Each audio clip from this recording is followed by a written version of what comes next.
Ekti koy.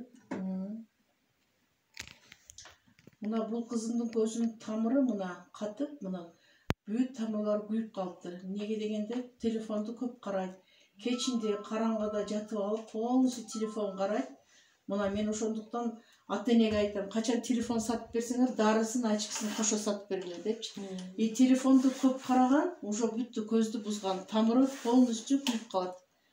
Ошондуктан телефонды жаштар азыраак карашыңар керек. Кечинде саат 5-тен кийин такыр кармабашыңар керек. Саат жарык кезде, естественно, жарык кезде карайсыңар, жарым саат болгон, жарым саат правила боюнчачы. Анан кийин көп караган уже көзүңөр болбойт. Кийин келечегиңерде чоңоюп, турмушка чыгып, балалуу болгонуңарда да көзүңөр вообще көрбөй калат. Телефонду көп карагандарчы.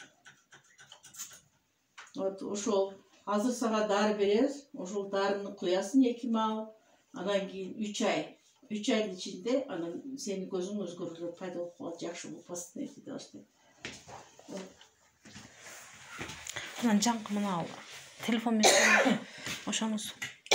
Мына телефон көп карагандар, мисалы үчүн мына ата-энелер бардыңыздар, балдарыңыздарга түшүндүрүп айтып койсоңуздар, мына телефон кадимкиде мындай кылып күйгүзөт. Көздүн роговицасын, биринчи чел кабыкты мына ушундай болуп күйүп калат. Көрдүңүздөр, капкара мына. Бул болгону аз эле мына минут кармап турасыз. Если ушундай кылып 1 саат, 2 саат, 3 саат отурсаңыздар, кадимкиде көзүңүздөр кызарып, анан кийин көз кызарып, күйүп, анан кийин көрбөй калат да, негизичи.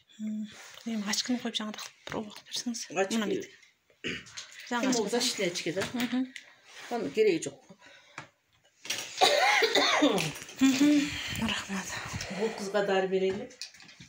Апасы да так жасын.